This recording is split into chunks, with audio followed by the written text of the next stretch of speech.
um outro e último texto. Aqui a gente tinha lido uma lenda da Amazônia, que é a lenda da Cobra Grande, e na lenda da Cobra Grande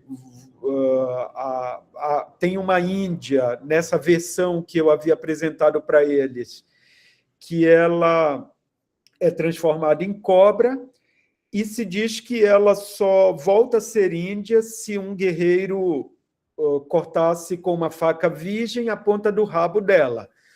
Essa é a versão que eles tinham lido. E eu pedi para eles reescreverem essa lenda. E aí, quando eu fui ver o que eles tinham feito umas coisas como esse texto aqui. A bela Índia. Era uma vez uma índia muito bela e o pajé transformou ela em uma cobra muito grande. E para desfazer o encanto tinha que dar um beijo na cobra. E o índio deu um beijo nela, tornou uma bela índia de novo e se casaram e viveram felizes para sempre. Por que eu acho interessante esse texto? Eu acho interessante porque aqui ele mistura a lenda com os contos de fadas. Porque na lenda não tinha nada dessa coisa de dar um beijo na cobra. Tinha a ideia de cortar a ponta do rabo, mas aqui ele coloca o beijo que transforma. E outra coisa que ele traz dos contos é essa ideia do final feliz. Se casaram e viveram felizes para sempre, que não havia na lenda. Então, queria mostrar para vocês de novo aqui. E aqui ele juntou duas fontes. Uma fonte da cultura popular oral, que é a lenda da Cobra Grande, com uma fonte que ele conheceu já pela escrita e pela escola, que é o conto A Bela Adormecida. Tanto que ele repete várias vezes Bela aqui, né? 2 vezes pelo menos. Tá bem? São 3 exemplos que eu trouxe para vocês, e isso me fez lembrar um pouco o professor Paulo Freire, porque o Paulo Freire, quando ele falava em alfabetização, ele falava em tema gerador, nos processos de alfabetização. No capítulo 3 do Pedagogia do Oprimido, o Paulo Freire fala assim, talvez uma outra pessoa possa ler essas palavras do Paulo Freire aqui, que estão na página 115. Alguém gostaria?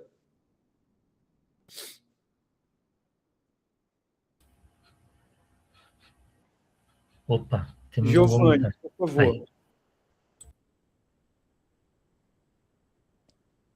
É importante.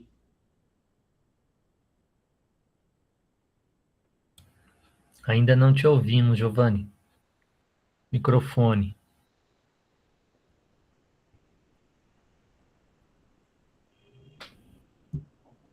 Bom, se o Giovanni levantou sem querer a mão, vamos pedir outro voluntário ou voluntária. Opa, Giovanni, aí. É importante reenfatizar que o tema gerador não se encontra dos homens isolados da realidade, nem tampouco realidade separada dos homens. Só pode ser compreendido nas relações homens. Investigar o tema gerador é investigar. Repetimos, o pensar dos homens referido à realidade é investigar seu atuar sobre a realidade, que é suas praxes. Muito bem, obrigado, Giovanni. Então, o professor Paulo Freire, quando ele define o tema gerador, ele fala que o tema gerador é aquilo que está ligado à realidade dos alunos. Vocês sabem disso, né? No Pedagogia do Oprimido dele. O tema ele é gerador em 2 sentidos. Ele é gerador porque ele é gerado na vivência concreta das pessoas. Então, as fontes, os temas do trabalho de alfabetização e, como eu estou falando aqui, da produção de texto, são temas que devem ter muito a ver com a realidade dos alunos. tem que nascer dessa realidade. Então, por isso que é gerador, porque ele é gerado nessas práticas, esse é um sentido, e o outro sentido, ele é gerador porque ele é capaz de gerar novas práticas. Então, ele é gerado nas vivências e ele é capaz de gerar novas práticas. Ou seja, ele é capaz de gerar transformação dos sujeitos. Ele é capaz de gerar, então, empoderamento dos sujeitos. Ou aquilo que o Paulo Freire, que gostava das metáforas, ele falava do inédito viável, aquilo que ainda não existe, mas que pode existir. Isso é o que o tema gerador pode produzir. E eu acho que, quando a gente olha aqueles textos dos alunos, me parece que os temas ali, eles são geradores nesse sentido. Primeiro, porque eles são ligados às vivências daquelas crianças, e segundo, porque são temas que permitem com que elas transformem um texto que já existe, transformem uma história que já existe e produz esse conjunto de transformações.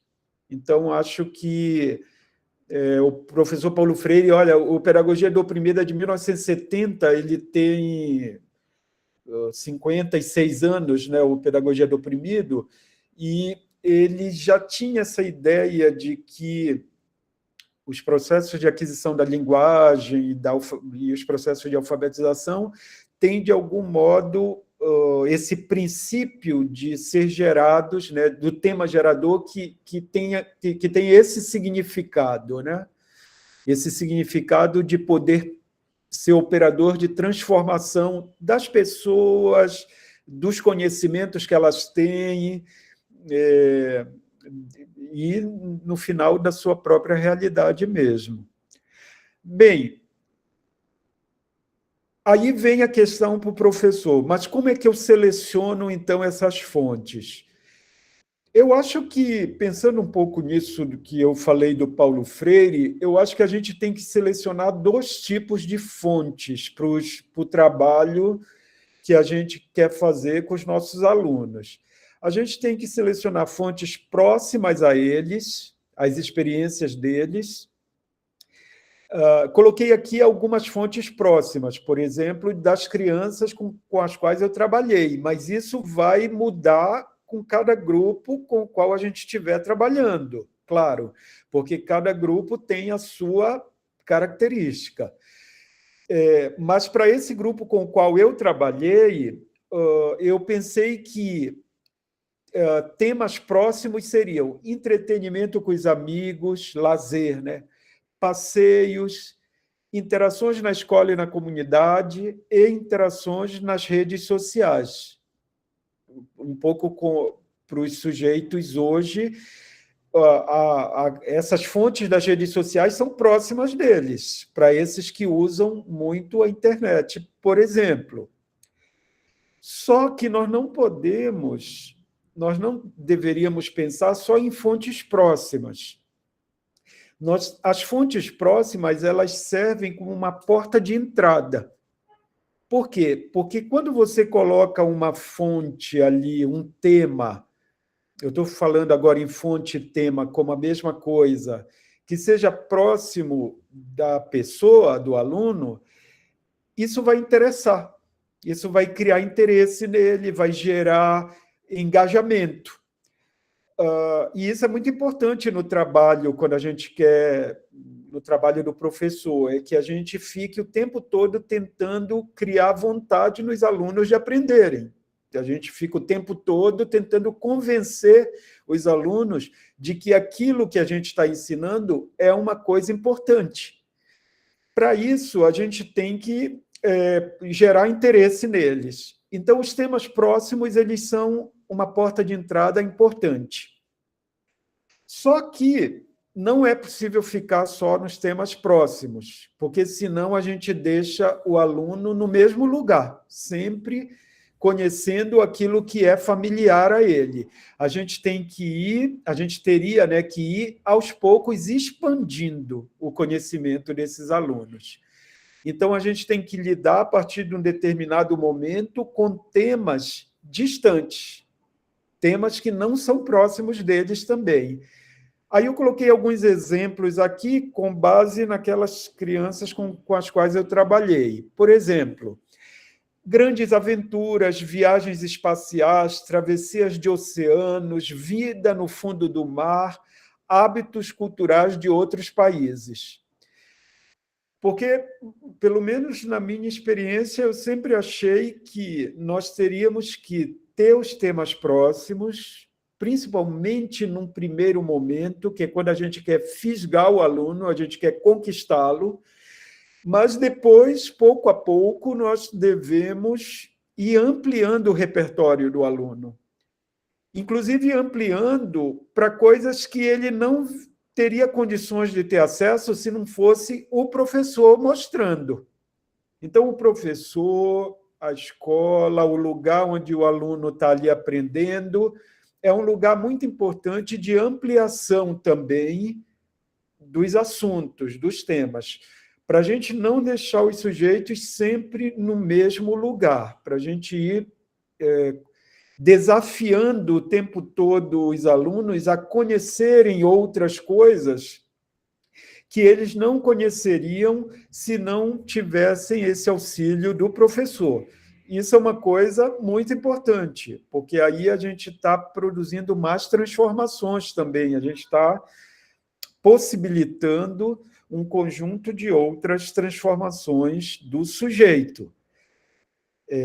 E aí eu lembro de uma coisa que eu queria contar para vocês, que é esse exemplo também é de 30 anos atrás, que eu ficava tentando encontrar coisas para levar para os alunos. Naquela época era mais difícil porque não tinha internet. E eu, por acaso, localizei uma matéria no jornal de Belém, que é o Liberal, né? É o jornal de maior circulação no Pará, é o Liberal. E o Liberal, eu acho que era de 95 isso aí.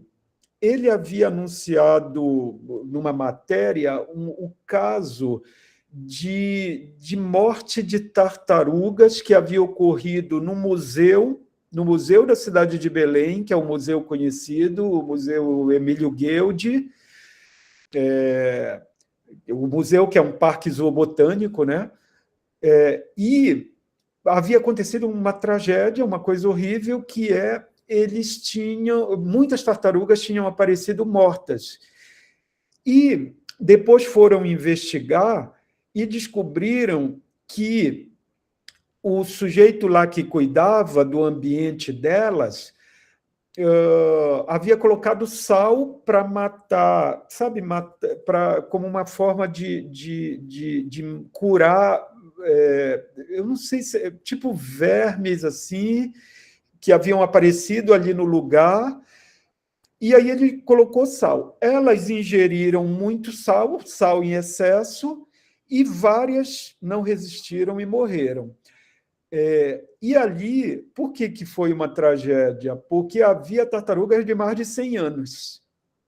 Havia tartarugas centenárias ali naquele ambiente. E eu achei isso interessante, eu falei, eu vou levar, vamos ver, vou levar e vou pedir para eles escreverem um pequeno comentário sobre essa tragédia da morte das tartarugas no museu. Olha, eu fiquei impressionado, porque eu não achei que ia gerar tanto impacto quanto gerou. Eles ficaram falando durante semanas e meses daquele fato que, assim, para mim, ok, eu tinha achado que tinha sido uma tragédia. Mas para as crianças... E aí depois os pais vieram me contar que eles chegaram em casa e ficaram falando da morte das tartarugas, aquilo virou tema, virou assunto. E